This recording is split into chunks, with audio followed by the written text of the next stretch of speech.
রূপকথারই গল্প শোনো, আসছে চাঁদের বুড়ি।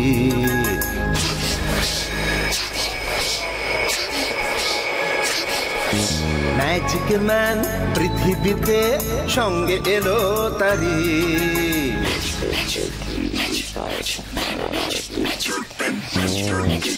রূপকথারই গল্প শোনো, আসছে চাঁদের বুড়ি।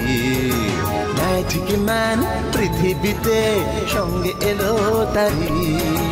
গল্প হবে, ম্যাজিক হবে, হবে মজার খেলা। তোমরা যদি দেখতে চাও চলে এসো এই বেলা।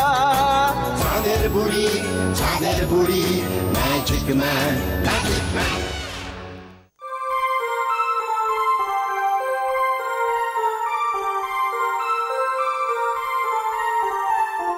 সে অনেককাল আগেকার কথা। লক্ষ্মীনারায়ণপুর গ্রামটির তখন ব্যবসা বাণিজ্যের জন্য বিশাল নামডাক। সেই গাঁয়েরই পাশাপাশি দুই পাড়ায় থাকে রাধানাথ আর তিনকড়ি। দুজনেই বেশ সচ্ছল। একদিন হলো কি, এসেছে শরৎ, হিমের পরশ লেগেছে হাওয়ার পরে। সকাল বেলায় ঘাসের আগায় শিশিরের রেখা ধরে। আমলকি বন কাঁপে যেন তার, বুক করে দুরু দুরু। পেয়েছে খবর পাতা খসানোর, সময় হয়েছে শুরু। বেশ, এবারে এই ছড়াটা না দেখে খাতায় লিখে দেখা দেখি। আচ্ছা বাবা। এসেছে শরৎ, হিমের পরশ। রাধা, ও রাধা, বাড়ি আছিস নাকি? বলি ও রাধানাথ। আরে তিন করি এলো মনে হয়। হ্যাঁ রে, ভেতরে আয়। আরে তিন করি, কি খবর? ওরে গোকুল, কাকাকে প্রণাম কর।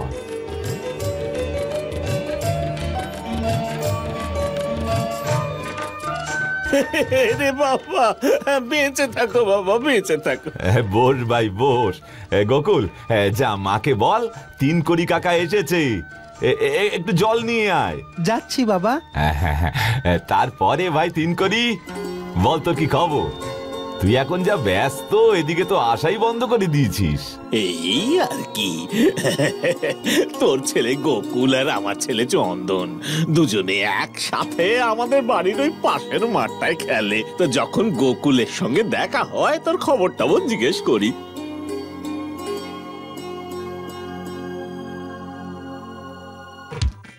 ওরে বাবারে, এইসব আবার কি গোকুল বাবু? আপনি তো অবাক করলেন আমাকে। জলের সঙ্গে এতগুলো মিষ্টি পাওয়া গেল, একেই বলে ভাগ্য রাধানাথ। বাবা গোকুল, তুই এখন ভেতরে যা, হ্যাঁ পরে আসিস কেমন? আচ্ছা বাবা। আচ্ছা শোন রাধানাথ, যে জন্যে আসা, আমি এই দিন কয়েকের জন্য একটু শ্বশুর বাড়ি যাচ্ছি। শ্বশুর বাড়ি মানে সেই রাখালনগর গাঁয়ে? হ্যাঁ রে, সেই রাখালনগর গাঁয়ে আমার ছোট শালির বিয়ে। বাড়ি সবাই মিলে যাচ্ছে, দিন দশেক পরে ফিরবো। তা সে তো খুব ভালো কথা, তা জানা। তা ভাই, তোকে আমার একটা উপকার করতে হবে। নিশ্চয় নিশ্চয়।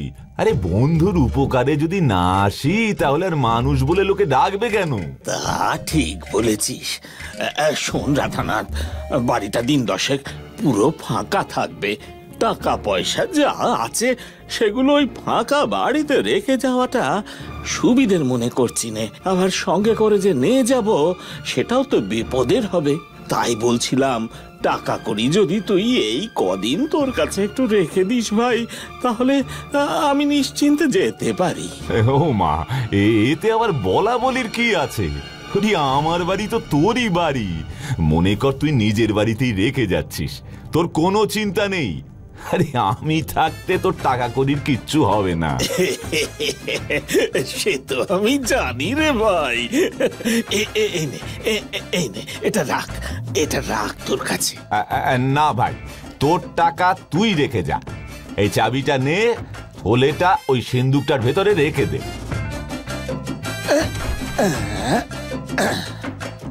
এই এই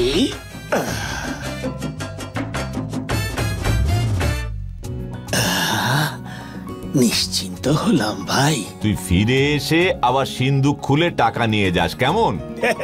ঠিক আছে ভাই, ঠিক আছে। আজ তাহলে আসি, হ্যাঁ? আবার ফিরে এসে দেখা হবে। হ্যাঁ, সাবধানে যাস। আর শোন, বৌদিকে বলিস ফিরে এসে যেন আমায় তালের বড়া করে খাওয়ায়। ওরে ওরে বাবা, তালের বড়া? আচ্ছা আচ্ছা, ঠিক আছে, বলে দেবো।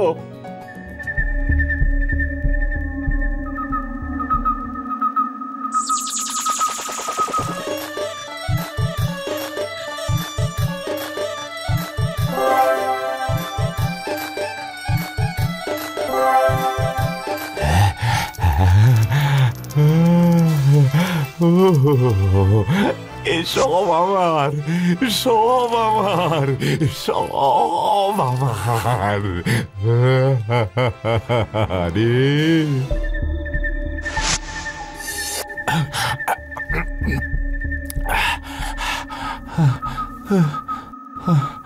ও, কি স্বপ্ন দেখলাম!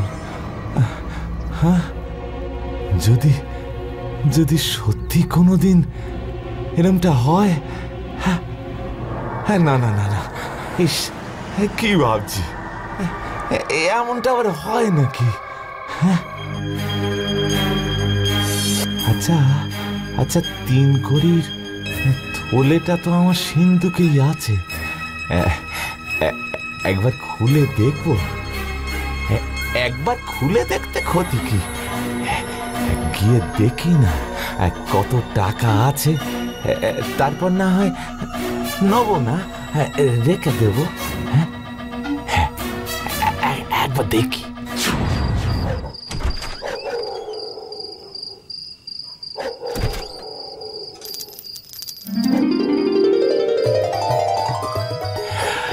এত মোহর আমার ঘরে, আমার ঘরে এত মোহর, আর আমি সেগুলো এমনি হাতছাড়া করবো? না না না না না, এসব আমার, আমি এগুলো দেবো না, আমি এগুলো দেবো না, আমি আমি কাউকে দেবো না, কাউকে দেবো না।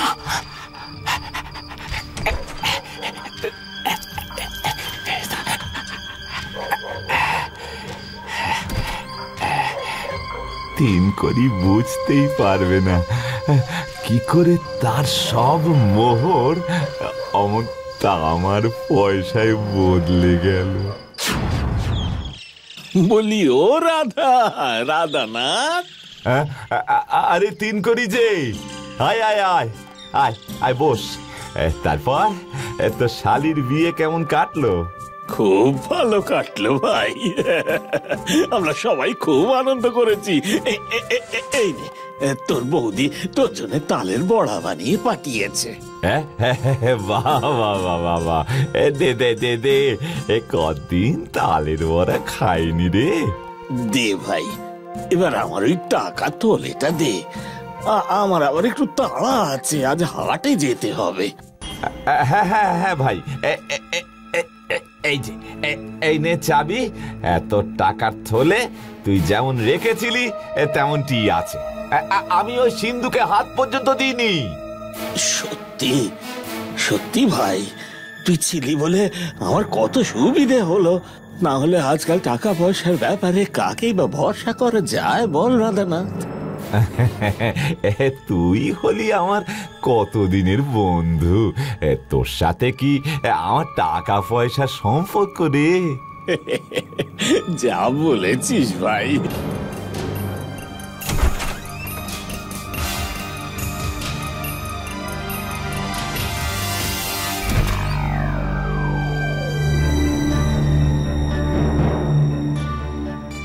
আজ আমি আসি, আবার একদিন আসবো, জমিয়ে গপ্প করবো।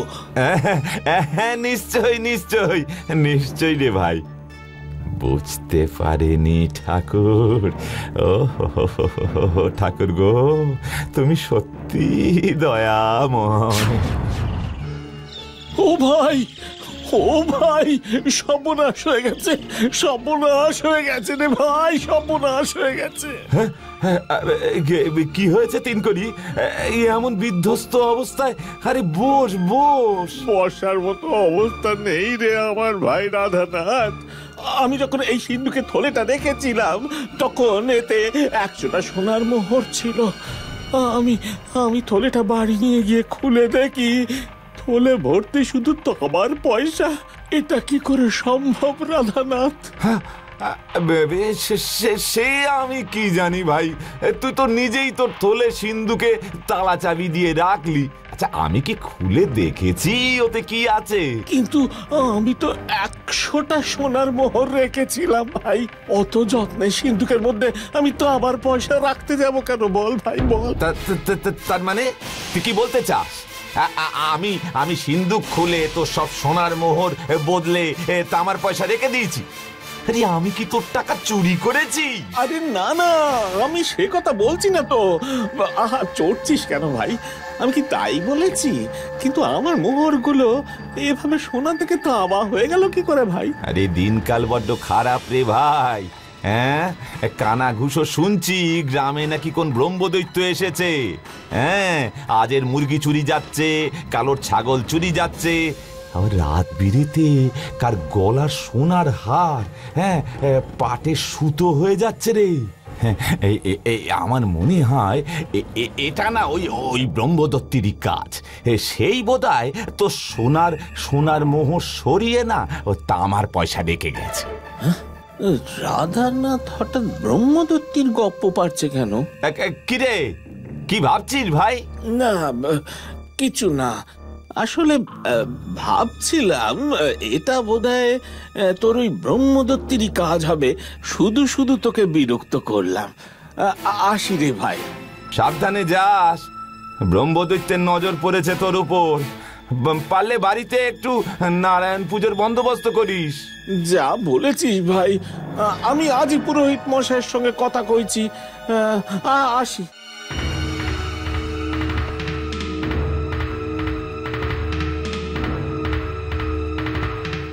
রাধাটা যে এভাবে আমায় ঠকাবে আমি স্বপ্নেও ভাবিনি।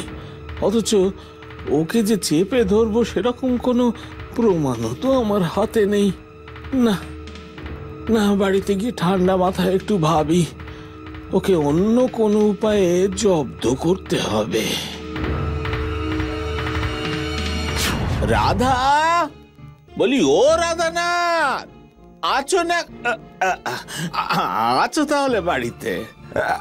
আরে তিনকড়ি, আয় আয় আয় আয় আয়, বস বস। বসার সময় নেই রে ভাই, অনেক কাজ।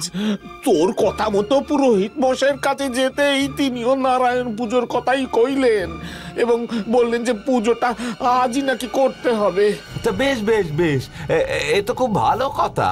তিনি আরো বলেছেন আজ বাড়িতে বালক ভোজন করাতে, তাতেই নাকি ওই ব্রহ্মদত্তির হাত থেকে আমার মুক্তি মিলবে। তাই গোকুলকে নিতে এলাম। গোকুল আজ আমাদের বাড়িতে থাকুক, দুপুরে বালক ভোজন হবে। তুই বরং বিকেল বেলা এসে প্রসাদ খেয়ে যাস, আর তখন গোকুলকেও নিয়ে আসবি। কি মজা, কি মজা! বালক ভোজন হবে, বালক ভোজন হবে। আচ্ছা ঠিক আছে ঠিক আছে, যাবি কোন, তবে কোনো দুষ্টুমি করবি না যেন। ঠিক আছে বাবা। তিনকড়ি, নিয়ে যা তবে গোকুলকে। বালক ভোজন করা তো পুণ্যের ব্যাপার। চল বাবা গোকুল, তোকে বাড়িতে দিয়ে আমি আবার ওই পুরোহিত মশাইকে আনতে যাব। চল চল চল। শোন গোকুল, তুই বাড়িতে ঢুকে পুকুরে স্নান করে নতুন জামা কাপড় পরবি। তোর কাকিমার কাছে সব রাখা আছে, কেমন? ঠিক আছে কাকু। আর শোন, তোকে চুপি চুপি একটা কথা কই। আজ তুই, তোর বন্ধু চন্দন আর তোর কাকিমা তিনজনে মিলে পাশের গায়ে যাত্রা শুনতে যাবি। কাল সকালে আবার ফিরে আসবি। কিন্তু বাবা তো বিকেল বেলায় আমাকে নিতে আসবে। ও, তোর বাবাকে আমি ঠিক সামলে নেব।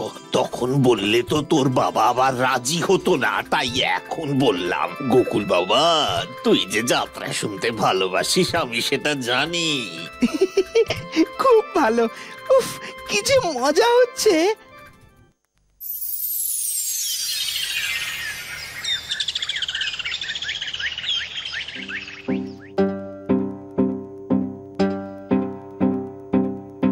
তিনকড়ি, কিরে?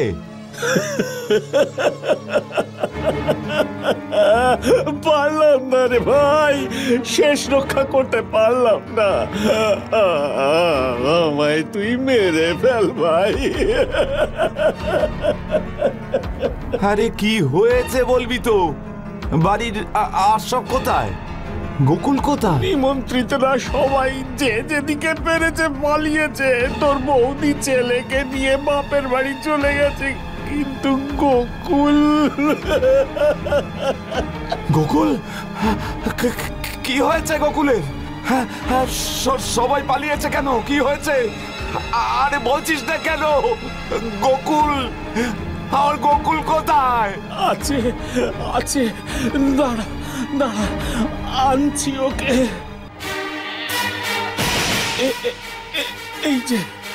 এই যে তোর গোকুল।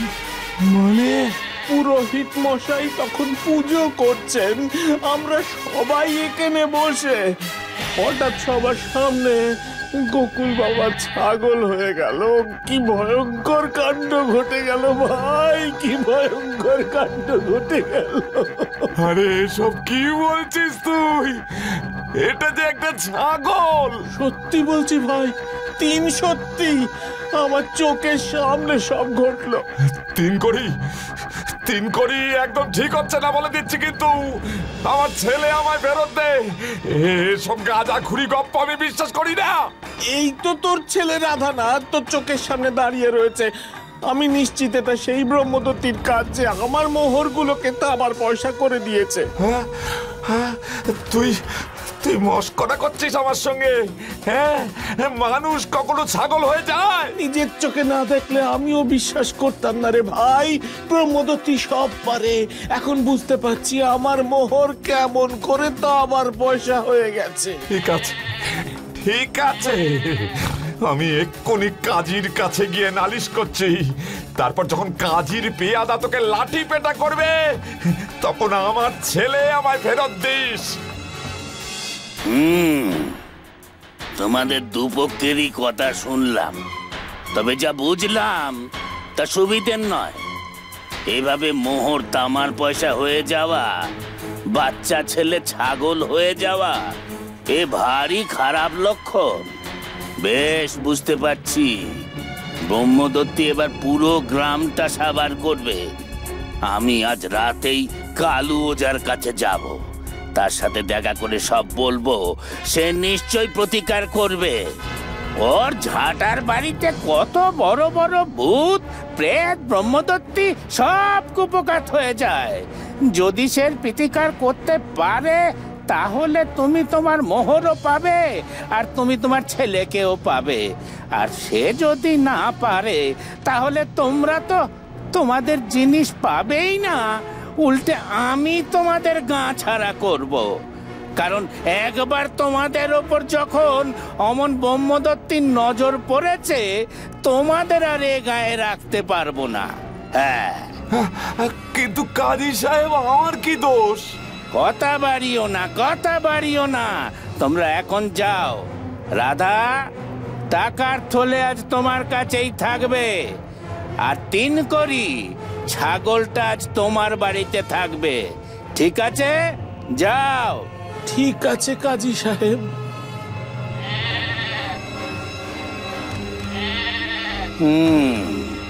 বেটা ভেবেছিল আমার চোখকে ফাঁকি দিয়ে পালাবে। এমন দাওয়াই দিয়েছি যে কাল সকালের মধ্যেই তামার পয়সা মোহর হয়ে যাবে।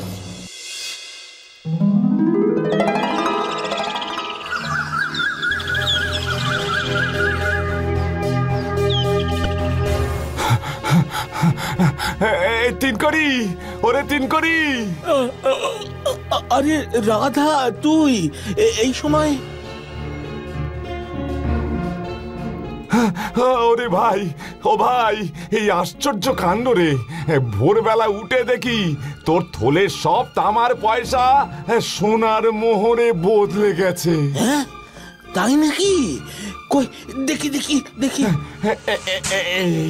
এই দেখ।